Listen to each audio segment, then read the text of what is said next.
Kattan is one of the funniest cast members to come out of Saturday Night Live. No question. Fans also know him from a lot of different realms. He's done movies, especially Saturday Night Live, but he's in the Chicago area this weekend performing stand-up. Yeah, let's welcome Chris Kattan to the show. Thank you. Thank you so much. Please, everybody, take a seat. So Chris, I got to start with, Saturday Night Live, me being one of the biggest fans of the show. I believe you started in what would have been 96, is that correct? Yes, I did. 96 is when you started. For 8 years, yeah. What kind of experience was that? I mean, a lot of big names that came through with you. Well, it was a wonderful experience. Our cast was really exceptional. I think it was Will Ferrell, Tina Fey, Jimmy Fallon. Tracy Morgan was one of those. Morgan, Molly Shannon. Seth Meyers, Amy Poehler, Fred Armisen. It was a great cast. And Maya Rudolph. And so it was a dream come true. It's like if this is your dream to do the show, I guess one of the dreams. Yeah, this is absolutely the dream, and like it doesn't feel like work, but one of the coolest things for me as we're sitting here, like having cool guest hosts come in, like we have Karamo, who's one of the coolest guest hosts that came in on a Saturday for you, because that's 8 years of just coolness every Saturday. Yeah, I know. It was like having a different roommate, every week. That may not be fun. Yeah. What did you leave behind, Chris? Going back to that. Exactly. If you leave something behind. Bye, Felicia. Or hello, Felicia. Maybe.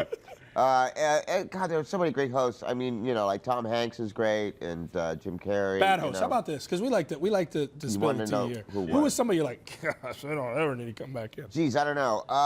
That's hard to say. Because it never translates on camera.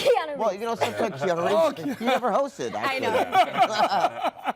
I would say, it's always great to have somebody from sports on, Yes. But they're not always the funniest. Charles hasn't been. Charles Barkley's been on a few times. He's funny. I love him, but he kind of struggles with But that's what you get, but that's okay. That's part of the fun, That's part of the fun of doing that, I think somebody, there are a lot of, I don't know. It's always great to have somebody that's already been used to doing comedy, on the show to work with. For me, the musical guest is what's so cool. Yeah, that's a good part. That's always great. Last week, I went to the taping of SNL, and the dress rehearsal, actually, and I didn't realize that some of the skits get cut. Is there a skit that you actually really wanted to make that we never saw the light of day? Yeah, there are a couple, but not too many. I mean, there was one with Will and I had a lot of sketches together that got cut, but usually it's for time, Yeah. Usually, but you never know. Sometimes they work and sometimes they don't. But yeah, that was it. So that was your first time you went to go to this? It was, yeah. Never been. Yeah. No. Can you pull some strings for me? I might be able to. So we have to talk about Night at the Roxbury. Sure.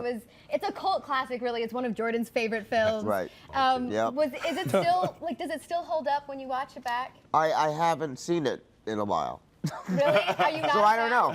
Am I a fan of it? No, I like it very much. People love that movie, Do you still do the dance? I don't. No, not alone. Look, Jordan promised to do it with you. I got the blue and the maroon suit in the back. Oh, fantastic. And you've got a new book coming out. Can you tell us about it? I do. It's called Baby Don't Hurt Me, which is, well titled, conveniently titled with the head popping stuff. Yeah, it's an autobiography, and it's going to be out in January, so I'm excited about that. It's taken a while to write, but it's really great. It's a raw storytelling about Saturday Night Live and the behind the scenes. Well, why put it out now? Because I wanted to take time with it. A lot of people, when they write books, they just want to get it out there, make some money off of it. But I wanted to take time and tell some stories that were really raw. Let the book breathe, and then go back to it, So like a great song or something like that, as opposed to just like, get it out there, make some money, And I wanted to really tell some good stories. When people find their lane in comedy, they decide they want to be a certain type of comedian. You've gone the physical route. How did you discover that would be your lane?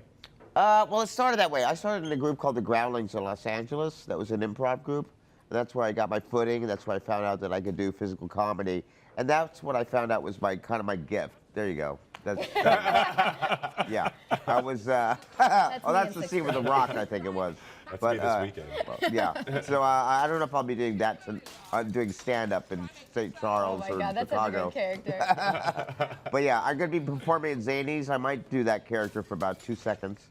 So yeah, I found out that was my thing. Everybody has their thing in comedy. Like, what is it that they do? Like Tracy Morgan has his thing, and then mine was physical comedy. So I stuck with that, and I'm glad I did. Because I made my staple on SNL as a physical comedian. Well, Chris, we really appreciate you being here. So much fun, man. And make sure You're you check welcome. Chris out with his stand-up. He's doing a lot of great stuff. It's Friday and Saturday in St. Charles, Sunday in Rosemont, and Monday in Old Town. Chris, really, really big fan. Really happy to have you here. Thanks for joining us so early. Oh, you're welcome. I had a great time.